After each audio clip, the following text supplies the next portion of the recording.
$300. One build costs $300, another $15,000. Both are called gaming computers. Nobody tells you what the difference buys. Most people assume it buys speed. It mostly doesn't. The extra money removes compromises, one tier at a time.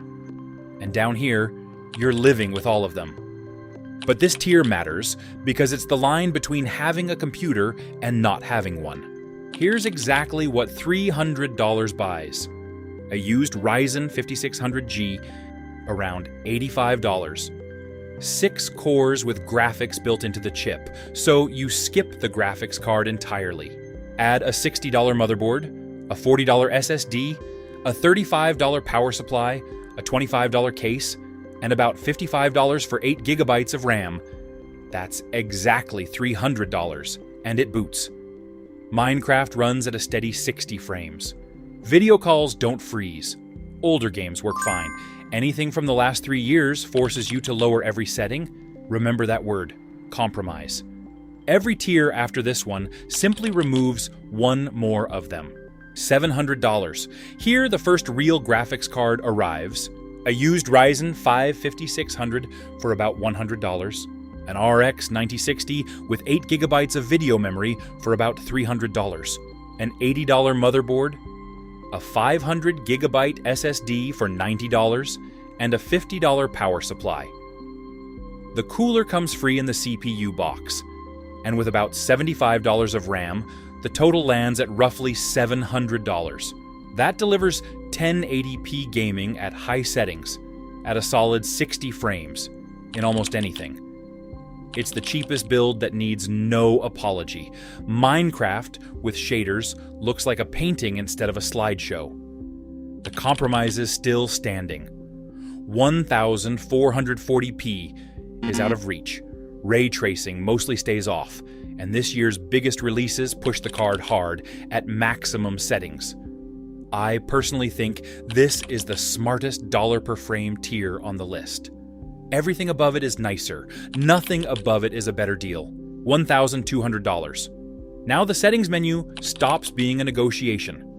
A Ryzen 5 9600X, around $180, paired with either an RTX 5070 near $600, or an RX 9070 XT near $450.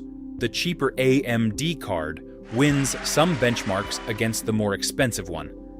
With the AMD card, the complete build, board, storage, cooler, power supply, case, lands right at $1,200. The NVIDIA route runs about $150 over. This is 1440p at high to ultra settings, comfortably. The catch isn't the parts, it's the memory market. 32 gigabytes of DDR5 should cost $80 and currently costs 3 to 4 times that. Budget for it anyway, because this platform is built around it. This is where you stop thinking about your hardware. That piece is what the extra $500 bought. $2,000. Here the question changes from what do I need to what do I want?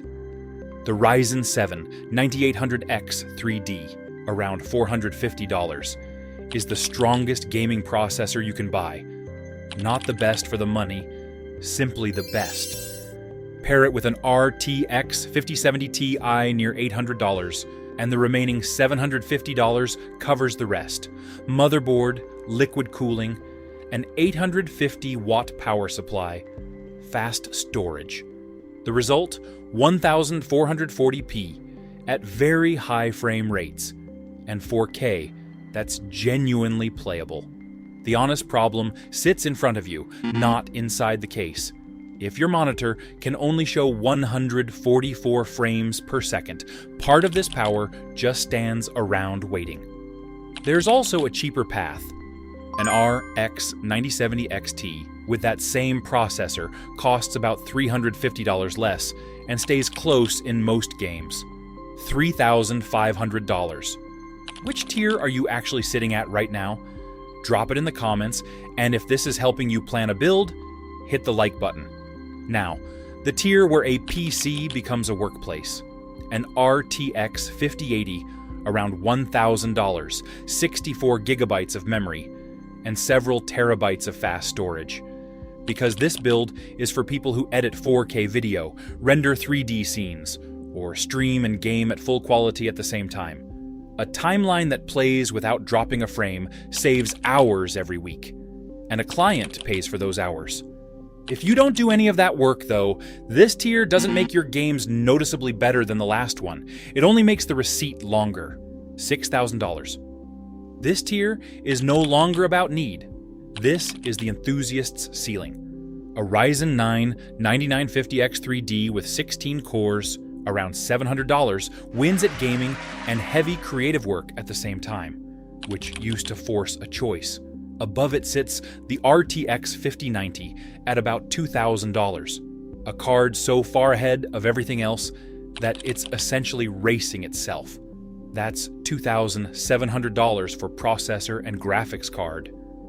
The other $3,300 disappears into parts nobody photographs. Motherboard, storage, power supply, each the most expensive version of itself. This machine plays in 4K, with full ray tracing, while a render finishes in the background, and neither one slows down. The downside is printed on your electricity bill. Under full load, this build uses as much power as a small heater. You buy it because you decided exactly once to never decide again. $10,000. And now, the glass side panel disappears, and the colored lights go with it. This is a professional workstation, the tier where a machine that stops working costs money by the hour, so every part is chosen for reliability first. That means ECC memory. 128 gigabytes of RAM that constantly checks itself for errors. Because one flipped bit at hour 17 of an 18-hour render corrupts the entire file. It means a case built for silence, because the person next to it is on client calls. And often it means the fastest consumer GPU, the RTX 5090, doing paid work instead of games. The catch is that none of it is fun. Nobody admires this computer. It exists on a tax form, listed as work equipment, $15,000 plus. One component explains this entire tier, the NVIDIA RTX 6000 Pro, at roughly $9,000. More than the entire $6,000 build 2 tiers below. That money buys 96 gigabytes of error-corrected video memory and drivers certified for the software real studios run. Maya, SolidWorks, the tools behind films you've already watched. This is not a gaming card wearing a professional badge. It's a different species of hardware, built so a simulation can run for 3 days straight and be trusted completely. A render that takes all night at the $1,200 tier finishes here before your coffee goes cold. Multiply that across a year of paid projects, and the invoice explains itself.